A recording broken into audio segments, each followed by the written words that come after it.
This flaky pie crust has only 5 ingredients: flour, a little bit of salt and sugar, and butter and water. Begin by mixing together your dry ingredients: the flour, salt, and sugar.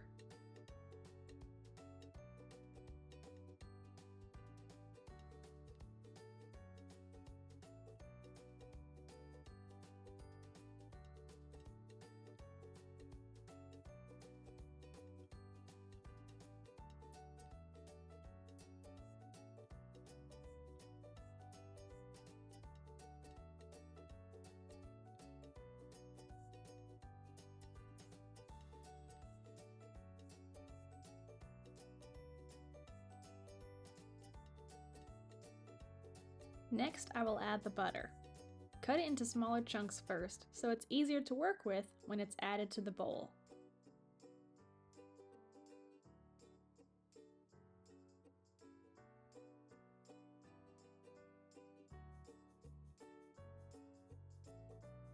Then, use a pastry blender to cut the butter into the flour mixture until it's in small, pea-sized pieces.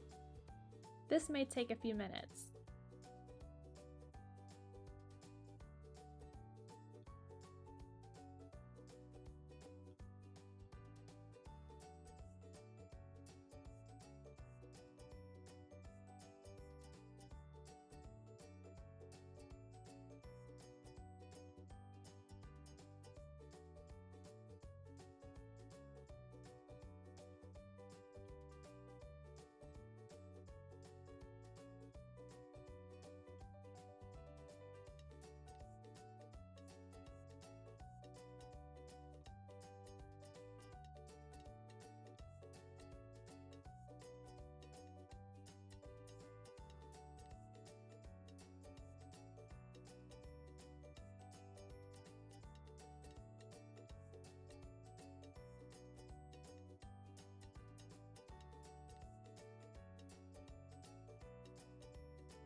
Next, use your hands to blend it further until it's almost homogeneous.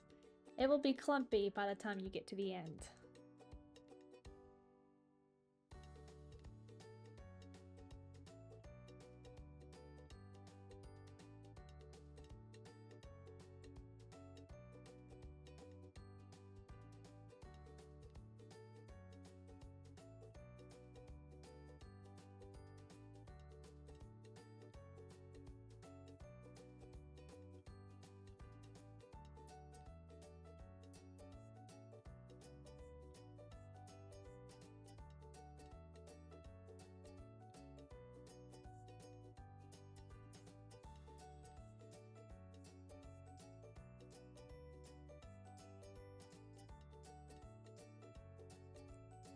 Once you've reached this stage, add the remaining flour and use the pastry blender to mix just until the clumpy mixture is evenly coated with flour.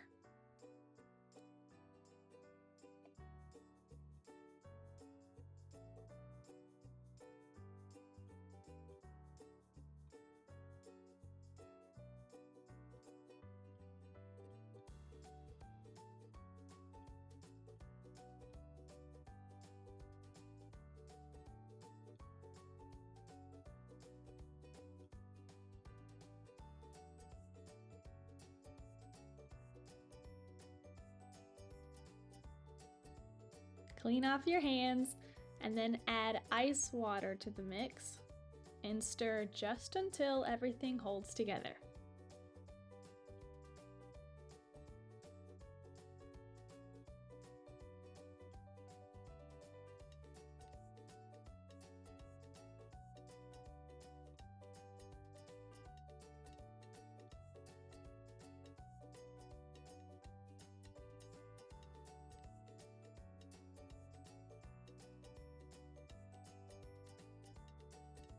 Turn the dough out onto the counter and shape into a ball.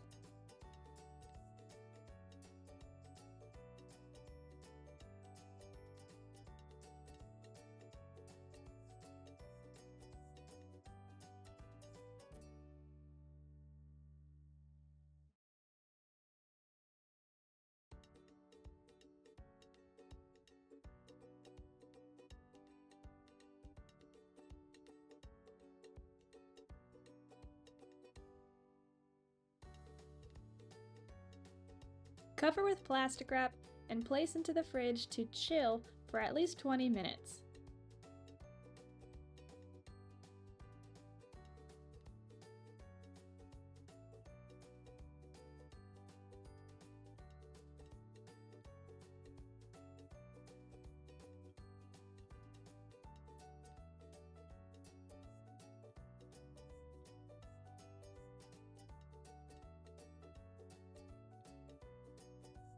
To roll out your pie crust, generously dust the countertop, your hands, the rolling pin, and the pie crust with flour.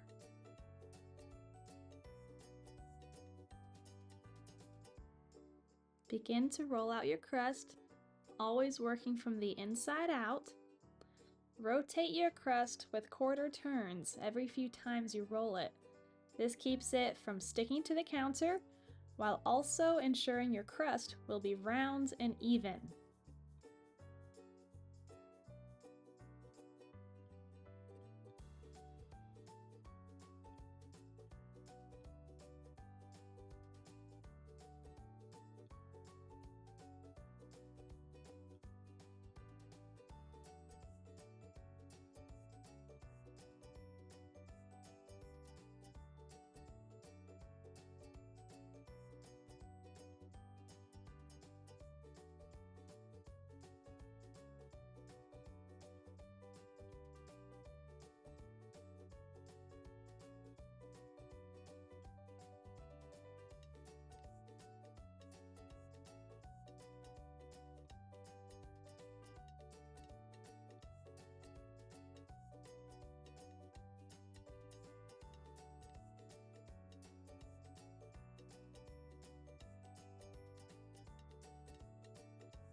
Once it's done, use the rolling pin to roll it up to help transfer it to your pie plate, like you see Katie doing here.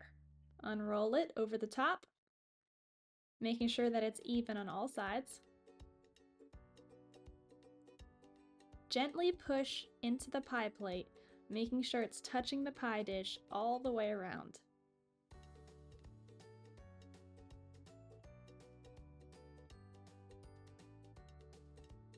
Use scissors to trim your crust, leaving about a ½ inch overhang. When you're done trimming your crust, tuck the edges underneath.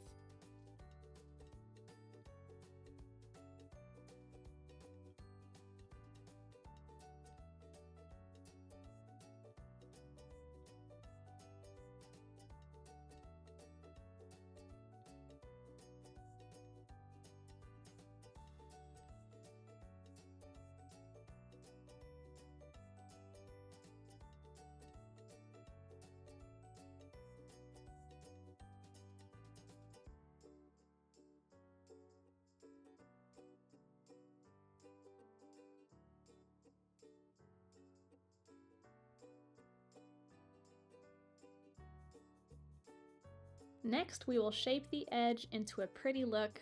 This is called crimping or fluting. Using your index finger and thumb on your left hand, shape your hand like you're going to pinch something. Then, using your index finger on your right hand, push the edge of the crust into the small gap between the fingers of your left hand, as Katie is doing here. Repeat this step around the entire edge of the crust. Then return the crust to the fridge to chill for another 15 minutes before baking. There are 3 different options for baking your pie crust, and which one you use will depend on what the filling will be. The first one is what's called blind baking, which is baking the crust the full amount of time completely on its own before adding a filling. In this video, we demonstrate how to blind bake a pie crust. Use a fork to prick holes all over the crust. This helps prevent the crust from making big bubbles. The other 2 options for baking your pie crust is par baking, which is just baking the crust halfway before adding a filling and returning to the oven to finish baking. And the last option is adding your filling to an unbaked pie crust and baking both together for the full amount of time.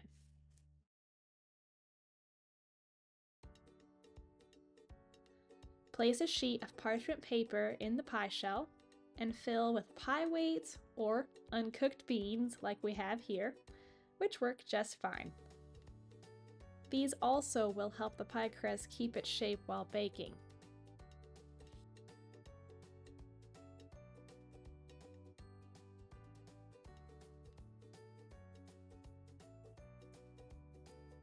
Trim the excess parchment paper off and place in the oven to bake.